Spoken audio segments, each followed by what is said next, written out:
हरे कृष्णा। पिछले कुछ दिनों में कई सारे भक्तों का कमेंट आया है कि अरे हम ये कोई धर्म के नाम पर वोट नहीं देंगे।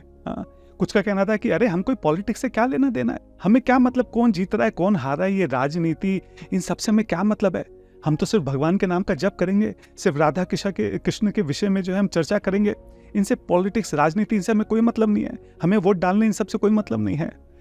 सो ऐसे भक्त, प्रैक्टिसिंग भक्त, how I look into this, why I feel that politics is very important, or at least all of us should go out and give vote। ये क्यों जरूरी है कि हम पॉलिटिक्स को इम्पोर्टेंस दें, एटलीस्ट चुनाव के समय में इम्पोर्टेंस दें।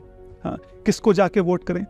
कई बार भक्त बोलते हैं कि अरे कलयुग में कोई भी पार्टी ठीक नहीं है, आप देखो सबके ऊपर कुछ करप्शन चार्जेस हैं, किसी के अंदर कुछ ऐसे मिनिस्टर्स हैं जो रेप करते हैं, या फिर कुछ ऐसे लोग हैं जो काउ स्लॉटर हाउसेस से जो डोनेशन लेते हैं, या जो भी गलत काम होते हैं, तो फिर हम किसी को भी वोट क्यों दें। क्या ये धार्मिक है, क्या ये अधर्म के साथ देना नहीं है। तो इसको मैं कैसे देखता हूँ, उससे संबंधित 5-6 पॉइंट्स मेरे दिमाग में हैं जो इस वीडियो में मैं जल्दी से शेयर करना चाहता हूँ। तो चलिए शुरू करते हैं।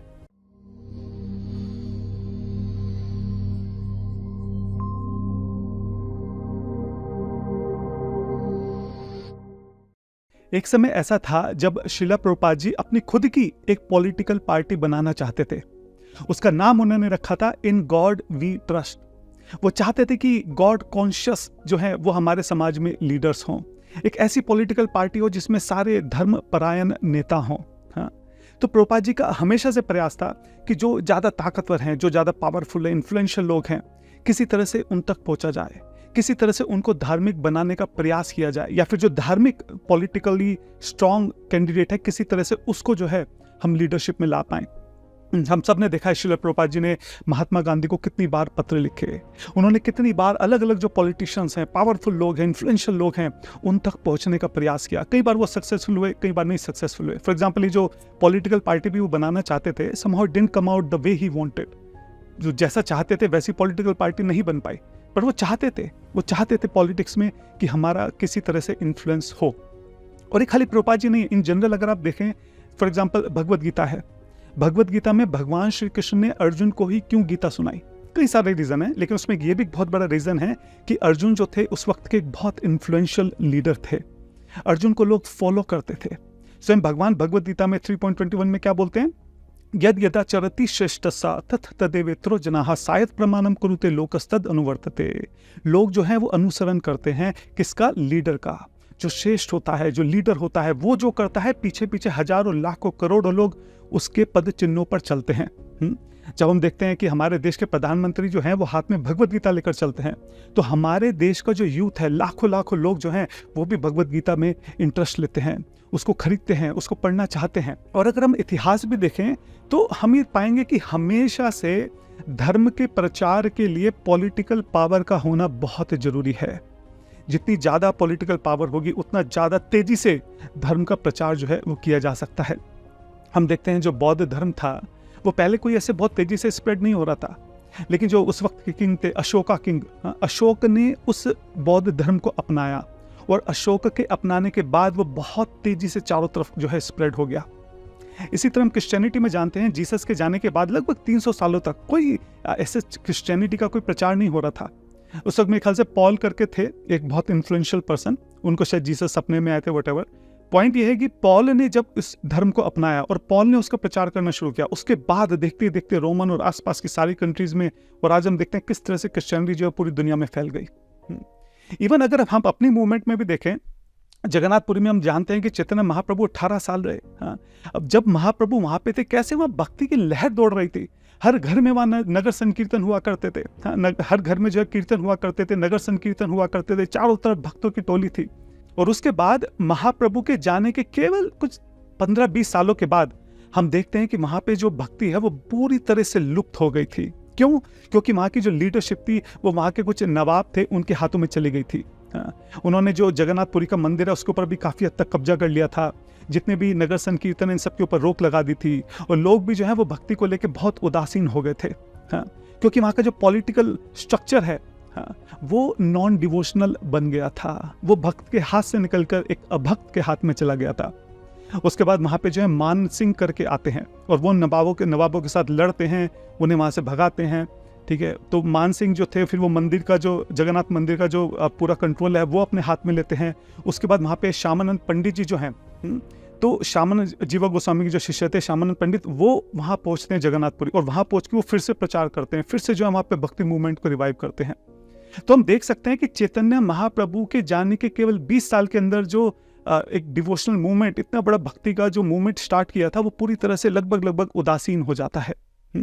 तो पॉलिटिकल पावर जो है वो बहुत ज़्यादा इंपॉर्टेंट है। अगर हम बहुत तेज़ी से प्रचार करना चाहते हैं, वाइड एंड फार अगर हम प्रचार करना चाहते हैं, भगवान के नाम को ले जाना चाहते हैं, तो ये बहुत ज़रूरी है कि जो पावरफुल लोग हैं वो धर्म परायण हों, वो गॉड कॉन्शियस हों। और एक बहुत छोटी सी कॉमन सेंस की बात है, आप सोचें कि आप वोट दें या ना दें, कोई ना कोई तो प्रधानमंत्री बनेगा। अगर हम ये सोच के बैठ जाएं कि भाई मैं किसी को वोट नहीं दूंगा, मत दो, तुम्हारे वोट ना देने से तो ये तो है नहीं कि कोई प्रधानमंत्री नहीं बने, कोई ना कोई तो बनेगा। तो ये बेसिक कॉमन सेंस की बात है कि अगर किसी ना किसी को प्रधानमंत्री या जो भी लीडर है जिसके लिए भी चुनाव हो रहा है वो बनना ही है, तो क्यों ना वो गॉड कॉन्शियस हो, क्यों ना वो धार्मिक हो या एटलीस्ट रिलेटिवली धार्मिक हो। अब कलयुग में हम युधिष्ठिर महाराज को और परीक्षित महाराज जैसे अगर नेता को ढूंढने लगेंगे तो हमें कोई नहीं मिलेगा। तो हमें युधिष्ठिर महाराज की छवि नेताओं के अंदर नहीं देखनी है। कई सारे भक्त गलती करते हैं, अरे ये जो नेता है ना, ये इसमें ये कमी है, ये तो ऐसे करता है। हाँ, तो कलयुग में हमें धार्मिक नेता नहीं मिलेंगे। कलयुग में हमें लेस अधार्मिक नेता जो है उनको चूज करना है। आप मान के चले कि सब लोग अधार्मिक हैं, इन सब अधार्मिक लोगों में कौन सा ऐसा है जो कम अधार्मिक है, हाँ, उसको हमें चूज करना है। किसी ना किसी को तो बनना ही है, ठीक है, तो हमें वहां पे अपना योगदान देना चाहिए। अब जैसे कई बार भक्त बोलते हैं कि अरे हमें इनसे पॉलिटिक्स से कोई लेना देना नहीं है, हमें राजनीति से क्या मतलब। आप ये बताइए कि क्यों मतलब नहीं है? क्या आप पूरी तरह से विरक्त हैं? क्या आप जो है पूरे समाज को ठुकरा कर कहीं जंगल में या कहीं बहुत सेक्लूडेड प्लेस में जाके जो है भक्ति कर रहे हैं? हम लोग समाज में रहते हैं, या गवर्नमेंट के द्वारा जो भी फैसिलिटी प्रोवाइड करी जाती है हम वो यूज़ करते हैं, हम धन एकत्रित करते हैं, हम अपना टैक्स भरते हैं, हम अपनी सारी सोशल रिस्पॉन्सिबिलिटीज़ को निभाते हैं। तो ये भी एक हमारी एज ए सिटीजन अपनी कंट्री के लिए सोशल रिस्पॉन्सिबिलिटी है कि हम सही पार्टी को वोट दें। सही पार्टी का मतलब फिर से वही है कि जो लेस अधार्मिक नेता है हम उसको वोट दें। इस बार हम देख सकते थे कि एक ऐसी पार्टी है जो कितने सालों से राम मंदिर के लिए लड़ रही है। जब भी कोई राम मंदिर के ऊपर प्रश्न उठाता है, हमेशा उन्हीं का ही कोई ना कोई स्पीकर जो है, कोई ना कोई कैंडिडेट जो है, रिप्रेजेंटेटिव जो है, वो हमेशा राम मंदिर के लिए लड़ता हुआ दिखाई देता है। बाकी तो किसी पार्टी का हमको लड़ता हुआ दिखाई नहीं दिया। कहीं पे भी मंदिर टूटता है तो हमेशा उन्हीं पार्टी के लोग जो है खड़े होकर सबसे पहले वहां पे बोलते हैं। कोई अगर बोलता है, मीटिंग करते हैं कि इरेडिकेट सनातन धर्म को पूरी तरह से नेस्त नाबूद कर दिया जाए, खत्म कर दिया जाए, वो कैसे करा जाए उसके ऊपर वो लोग मीटिंग कर रहे हैं। वेल ऑर्गेनाइज्ड मीटिंग है। उसके खिलाफ केवल एक ही पार्टी का जो कैंडिडेट है वो हमेशा खड़े होकर बात करता है, हमेशा उनको डिफेंड करता है, मतलब उनको डिफीट करने का प्रयास करता है, अपने सनातन धर्म को डिफेंड करने का प्रयास करता है। तो एक पार्टी जो है जो हमेशा धर्म के साथ अगर खड़ी हुई है, एक पार्टी हमेशा राम मंदिर का सपोर्ट कर रही है, एक पार्टी हमेशा सनातन धर्म का सपोर्ट कर रही है, तो हम क्यों ना उस पार्टी को सपोर्ट करें?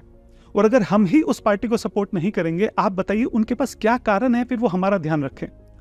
कल जब हमारे मंदिर टूटते हैं, बांग्लादेश में इतने मंदिर टूटे, भक्तों को मार दिया, तब हम जाके भाग के इन्हीं गवर्नमेंट के पास जाते हैं कि प्लीज हेल्प अस। तब हम ये क्यों नहीं बोलते कि नहीं हमें राजनेताओं से कोई लेना देना नहीं है, हमें पॉलिटिक्स से कोई मतलब नहीं है? तब तो मतलब हो जाता है, क्योंकि हमारा काम है, हमारे मंदिर टूटे हैं, हमारे भक्तों को मारा गया है, तब हम अपने पॉलिटिकल कनेक्शंस निकालते हैं। और जब इन्हीं पॉलिटिकल लीडर्स को हमारी जरूरत है तब हम एकदम भक्त बन जाते हैं कि भाई हम तो ट्रांसेंडेंटल लेवल पर हैं, हमें इन सब चीज़ों से कोई मतलब नहीं है, हमें कोई लेना देना नहीं है राजनीति से, ठीक है, हम तो सिर्फ राधा कृष्ण की भक्ति करेंगे, हम ये वोट डालना, ये सब मेटेरियलिस्टिक चीज़ों में हम क्यों पढ़ें? ठीक है, तुम नहीं पढ़ रहे, तो फिर जब हमारे मेटेरियलिस्टिक काम पढ़ रहे हैं कि मंदिर टूट रहे हैं, हमारे को दिक्कत हो रही है, लैंड के इश्यूज आ रहे हैं, रथ यात्रा के लिए परमिशन नहीं मिल रही है, प्रचार के लिए परमिशन नहीं मिल रही है, तो फिर हम क्यों इन लीडर्स के पीछे भागते हैं? हम भी सोचे ना कि ठीक है, हम तो उनके पास नहीं जाएंगे, अब नहीं परमिशन मिल रही तो कोई बात नहीं, नहीं बनाते मंदिर। हमको भी फिर ऐसे सोचना चाहिए। तो ऐसा तो नहीं हो सकता कि जब उनको हमारी जरूरत है तब तो हम उदासीन बन जाएं कि नहीं हमको राजनीति से कोई मतलब नहीं है, और जब हमको जरूरत है तब हम भागे भागे इनके पास जाएं। ऐसा नहीं होता है। हमको भी अपनी इंपॉर्टेंस इन लोगों की नज़रों में बनानी पड़ेगी कि हम लोग भी एक्टिव हैं। जब उनको हमारी जरूरत है तो हम आगे बढ़कर जो है उनको वोट कर रहे हैं, और फिर जब हमको उनकी जरूरत पड़ेगी तो वो भी फिर हमारा साथ देंगे। तो पॉइंट मैं यहाँ पे बोलना चाहता हूँ कि कई बार भक्तों के मन में जो फीलिंग आती है ना कि मैं इस वर्ल्ड से डिस्कनेक्ट होकर एक ट्रांसेंडेंटल वर्ल्ड में रहना चाहता हूँ, ऐसा फीलिंग आना स्वाभाविक है, क्योंकि जब हम भजन करते हैं, भगवान के नाम का जप करते हैं, ये सारी चीज़ें बहुत छोटी दिखाई देती हैं। लगता है इन सब चीज़ों में क्यों टाइम वेस्ट करना, भगवान का भजन करते हैं, अल्टीमेटली तो वही इंपॉर्टेंट है। एक्चुअली अर्जुन भी तो यही बोल रहा था भगवत गीता के शुरू में। अर्जुन भी तो ये चाहता था कि क्या मैं सब फालतू पॉलिटिक्स में लड़ाई झगड़े में पड़ूँ, छोड़ो इन सबको, किसी सेक्युलर प्लेस में जाके वहाँ पे अच्छे से भगवान का भजन करते हैं। तब भगवान के जोड़ देने पर उसने जब भगवत गीता सुनी तो उसके बाद उसने वो युद्ध करा। अगर वो युद्ध ना करता, अगर वो भी डिस्कनेक्ट हो जाता, तो आप सोचिए कि युधिष्ठिर महाराज की जगह दुर्योधन जो है वो पावर में आ जाता। अब सोचिए उसके बाद समाज का क्या होता। यही रेस्पॉन्सिबिलिटी जो है वो हमारे ऊपर भी है। अगर हम अपना वोट नहीं दे रहे हैं, अगर हम अपने आप को डिस्कनेक्ट मान के चल रहे हैं, तो आप ये मान के चलिए कि एक धार्मिक या फिर यूँ कह लीजिए जो लेस अधार्मिक नेता है, उसकी जगह एक बड़ा अधार्मिक नेता जो है वो पावर में आ सकता है। एक ऐसा नेता जो सनातन धर्म को सपोर्ट करता है, उसकी जगह एक ऐसा नेता आ सकता है जो सनातन धर्म को खत्म कर देना चाहता है। तो पॉइंट में बोलना चाह रहा हूँ कि जैसे फॉर एग्जांपल भगवान जो है भगवद गीता में बोलते हैं 5.10 में, पद्म पत्रम इवा भसा, भगवान बोलते हैं कि जो लोटस फ्लावर है ना, वो पानी में रहकर भी पानी से टच नहीं होता है, डिस्कनेक्ट रहता है। मतलब डिस्कनेक्ट रहता है मतलब उसकी जो इम्प्योरिटी है वो उसको टच नहीं कर पाती है। ठीक है, ये सेम चीज हमारे साथ भी है। हम जब इस दुनिया में रहते हैं तो हमारी जो प्योरिटी है वो इस दुनिया से डिस्कनेक्ट होने में नहीं है। हमारी जो प्योरिटी है वो हमारी इंटेंशन में है कि हम किस इंटेंशन से जो है वोट डालने जा रहे हैं। हमारी इंटेंशन क्या है, हमारी जो वोट डालने के पीछे इंटेंशन है वो भी यही है कि किसी तरह से भगवान के नाम का प्रचार जो है ज्यादा से ज्यादा हो सके, किसी तरीके से जो धर्म परायण नेता है वो जो है पावर में आ सके। और जब इस इंटेंशन के साथ हम वोट डालने जाते हैं तो वोट डालना भी अपने आप में भक्ति का ही एक अंग है। एक और पॉइंट मैं यहाँ पे बोलना चाहता हूँ कि हम जानते हैं कि कैसे वैदिक काल में जो राजनीति है वो धर्म के अधीन रहकर कार्य करती है। जो राजनेता है, जो क्षत्रिय हैं, वो ब्राह्मण के अधीन रहता है। ब्राह्मण जो है वो क्षत्रिय को निर्देश देता है, ब्राह्मण जो है वो क्षत्रिय का मार्गदर्शन करता है, ब्राह्मण के दिखाए हुए रास्ते पर जो है क्षत्रिय आगे बढ़ता है और समाज की सेवा करता है। आजकल हम जानते हैं कि किस तरीके से जो राजनेता है, जो क्षत्रिय है और जो ब्राह्मण है वो किस तरह से अलग होते जा रहे हैं। इनफैक्ट इस बात पर जोर दिया जा रहा है कि जो धर्म है उसको राजनीति में हस्तक्षेप नहीं करना चाहिए। ये सही नहीं है। हस्तक्षेप क्यों नहीं करना चाहिए? राजनेताओं को धर्म गुरुओं के निर्देशानुसार ही कायदे से जो है काम करना चाहिए। अब ये जो अलग अलग जो दोनों ताकत अलग अलग हो रही हैं, इसका परिणाम ये हो रहा है कि जो राजनेता हैं उनकी जो रेस्पॉन्सिबिलिटीज थी वो भी ब्राह्मणों को अपने हाथ में लेनी पड़ रही हैं। फॉर एग्जाम्पल, जो मंदिर बनाना है वो ब्राह्मण का काम नहीं है, वो क्षत्रिय का काम है। ब्राह्मण जो है वो सिर्फ बताता है कि मंदिर कब, कहाँ और कैसे बनेगा, किस तरीके से बनेगा। ये क्षत्रिय का काम है कि मंदिर बनवाए जाएं। हम देखते हैं हमारे स्क्रिप्चर्स में सब राजा हैं जो मंदिर बनवाया करते थे, ब्राह्मण नहीं बनवाते हैं। लेकिन क्योंकि राजनेताओं ने अपना काम छोड़ दिया है, इसलिए जो ब्राह्मण है वो अपने स्तर से नीचे उतरकर क्षत्रिय के स्तर पर उतरकर जो है मंदिरों का निर्माण करते हैं। वो जाकर अलग अलग जगह से जो है धन का जो है एकत्र करते हैं, धन को पैसा इकट्ठा करते हैं। ये ब्राह्मण का काम नहीं है कि लोगों से जो है डोनेशन मांगी जाए। अभी रिसेंटली में मैं देख रहा था अमोघ लीला प्रभु जी जो है वो इस्कॉन द्वारका के लिए डोनेशन इकट्ठा कर रहे थे और कई लोग ही उनको जो है क्रिटिसाइज कर रहे थे कि अरे देखो पैसा मांग रहा है, मंदिर के नाम पे पैसा लोगों का लूट रहे हैं। मतलब लोगों में इतनी बेसिक कॉमन सेंस नहीं है कि अरे भाई उस जो अमोघ लीला प्रभु जी हैं वो अभी जो मंदिर उसमें छोटा सा उनका कमरा है जहाँ पे 2 लोग ठीक से बैठ नहीं सकते हैं, वो वहां रहते हैं। क्या वो अपने लिए पैसे मांग रहे हैं?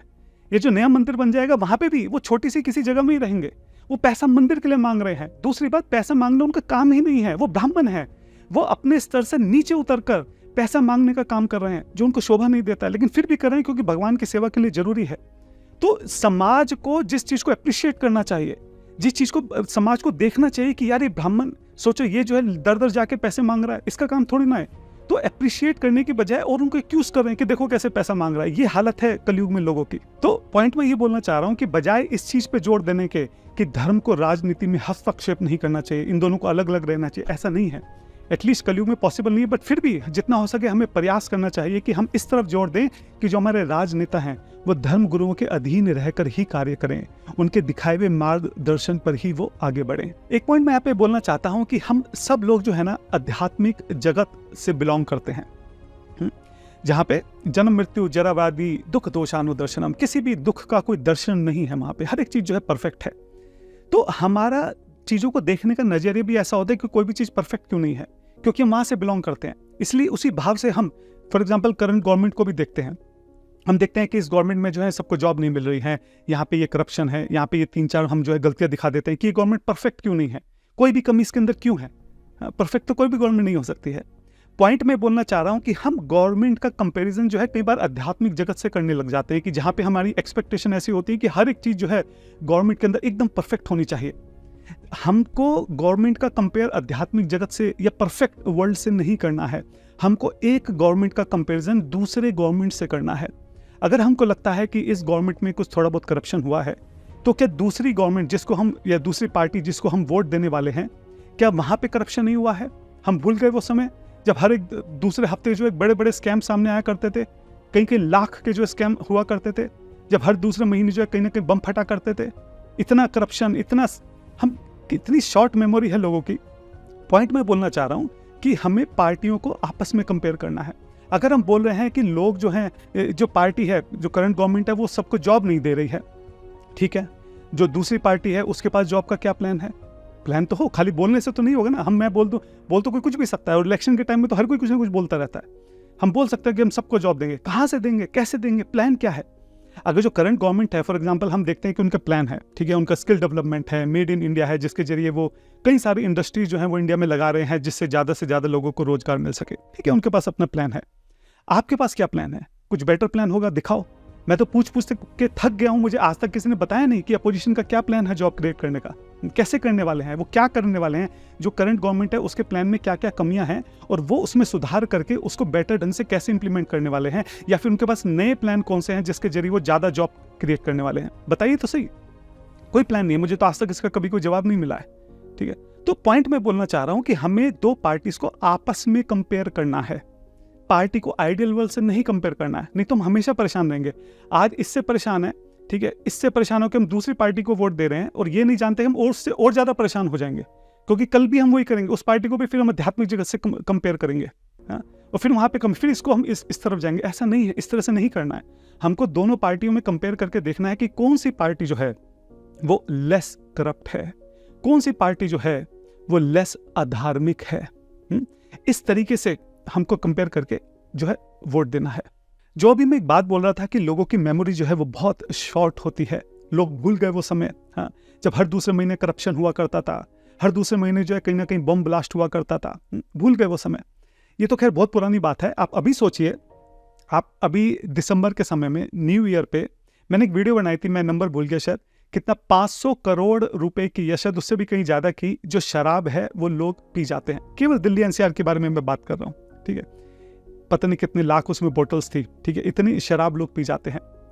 जनवरी में जब राम मंदिर की ओपनिंग होती है तो यही सारे लोग जो है बड़े बड़े राम भक्त बन जाते हैं। इंस्टाग्राम में, यूट्यूब में, फेसबुक में चारों तरफ जो है राम से रिलेटेड रील चल रही है, लोग नाच रहे हैं, गा रहे हैं, ऐसे लग रहा है कि पूरा भारत जो है वो राममय हो गया है, हाँ। ये बात है जनवरी की।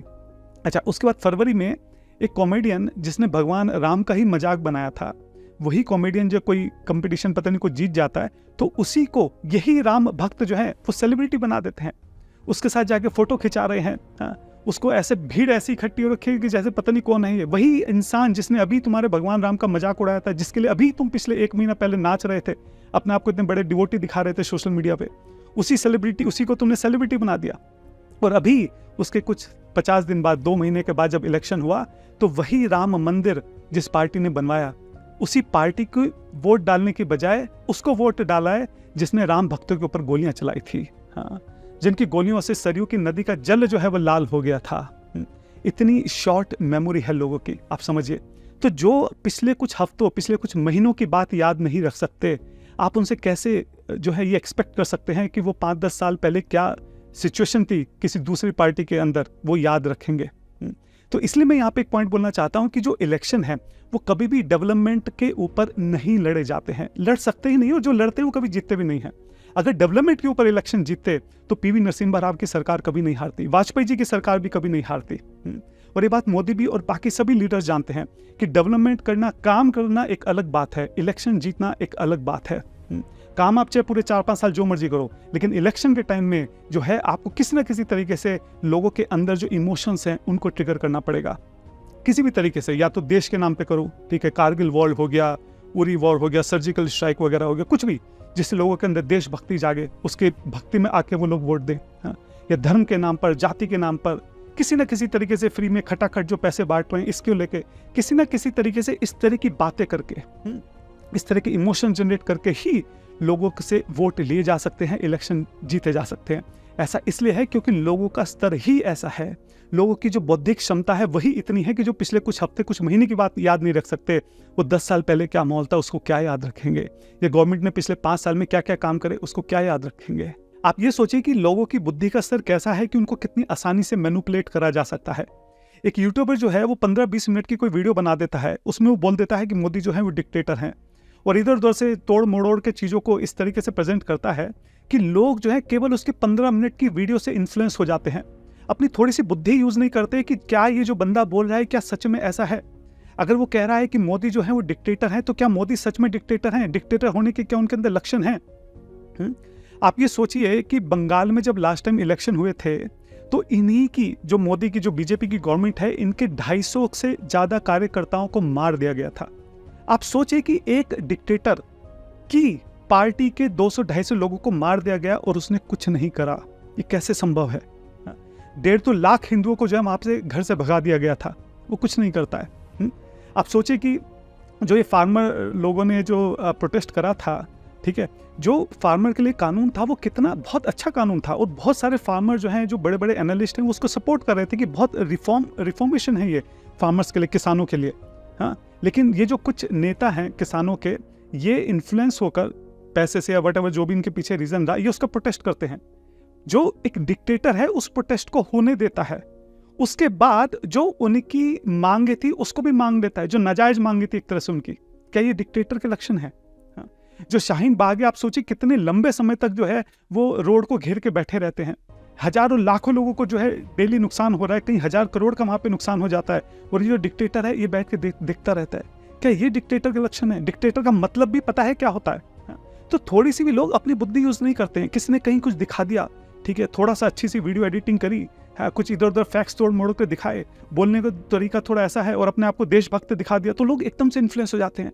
4-5 चीजें लोगों ने रट्टा मार दी। किसी से भी पूछो, इस बार मैं देख रहा था सोशल मीडिया पे 5-6 चीजें थी जो लोगों ने जिसका रट्टा मार रखा था।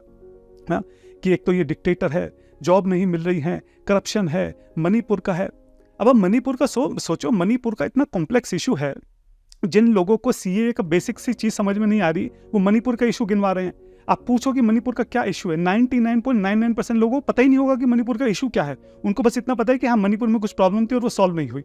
मणिपुर का बहुत पुराना, बहुत कॉम्प्लेक्स इशू है। वहाँ पे जो जातियां हैं वो किस तरह से बनी हैं, बिगड़ रही हैं, वो क्या क्यों आपस में बहुत पुरानी उनके अंदर रंजिश रही है, जगह को लेकर, रिजर्वेशन को लेकर, बहुत सारे वहाँ पे इशूज चल रहे हैं। इतना आसान नहीं है मणिपुर का इशू को समझना।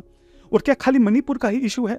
हाँ, आप मणिपुर का इशू गिनवा रहे हो, बंगाल का इशू क्यों नहीं गिनवा रहे हो, कश्मीर का इशू क्यों नहीं गिनवा रहे हो, केरल का क्यों नहीं गिनवा रहे हो, इतने सारे जो और राज्य में इशू वो क्यों नहीं गिनवा रहे हो? सिर्फ एक मणिपुर का इशू आपको याद आ गया। ये जो खटाखट जो पैसे बांटने का जो दूसरी गवर्नमेंट यहाँ पे बोल रही है, जिसको बहुत लोग सपोर्ट कर रहे हैं, आप जानते हैं कितनी सारी कंट्री जो है ये खटाखट पॉलिटिक्स के चक्कर में बर्बाद हुई हैं। जिम्बाब्वे है, वेनेजुएला है, कई सारी कंट्री जो हैं ये फ्री की जो फ्री पीस है, ये जो खटाखट की जो पॉलिटिक्स है पैसे बांटने की, इसके चक्कर में बर्बाद हुई हैं। आप खुद सोचिए, इनके पास कोई ऐसा प्लान नहीं है जिसके जरिए लोगों को रोजगार दे सके। हाँ, क्या कर सकते हैं? सिर्फ उनको फ्री का पैसा बांट सकते हैं।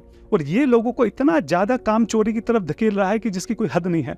मेरे कई सारे फ्रेंड्स हैं, ठीक है, जिनके जो पिताजी हैं वो फार्मर हैं या जो अलग अलग तरह से काम करते हैं, वो बोल रहे हैं आज के टाइम में लेबर क्लास मिलना बहुत मुश्किल है। कोई काम करने को राजी नहीं है, क्योंकि हर हफ्ते जो हर महीने उनको फ्री का राशन मिल जाता है, थोड़े बहुत इधर उधर से पैसे मिल जाते हैं, सब लोग अपना पड़े, उन्हें जरूरत ही नहीं किसी को काम करने की। अभी भी मोदी गवर्नमेंट जो 80 करोड़ लोगों को फ्री में खाना बांट रही है, मैं उसके सपोर्ट में नहीं हूँ। क्यों खाना बांट रहे? कोविड के टाइम में जरूरत थी, उस टाइम आपने बांटा, ठीक है, अब क्यों फ्री में खाना बांट रहे हो? खाना फ्री में, कोई भी चीज फ्री में क्यों देनी है? जितना पैसा आप फ्री में देने में लगा रहे हो, उतने पैसे से आप उनके लिए कुछ ऐसा कीजिए ना जिससे कि वो खुद अपने बल पर जो है पैसे कमा सके। तो कोई भी गवर्नमेंट जो फ्री में बांट रही है, मैं पर्सनली उसके बहुत विरोध में हूँ, चाहे वो मोदी गवर्नमेंट भी हो। पॉइंट मैं बोलना चाह रहा हूँ कि आज के समय में लोगों को मैनिपुलेट करना बहुत आसान है।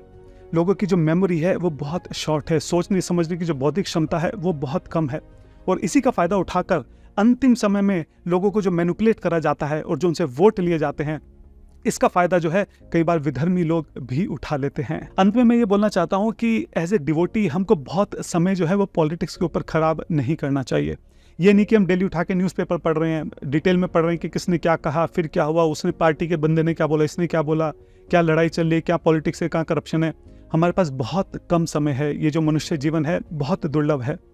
इसका समय हमें भगवान का भजन करने में और भगवान के नाम का प्रचार करने में लगाना है। लेकिन जब इलेक्शन का समय हो, चाहे वो देश के लिए इलेक्शन हो, चाहे वो अपने राज्य के लिए इलेक्शन हो, तो जो सही प्रत्याशी है, जो रिलेटिवली धार्मिक जो प्रत्याशी है, उसके पक्ष में हमको वोट जरूर डालना चाहिए। उस वक्त हमको उदासीन नहीं होना चाहिए।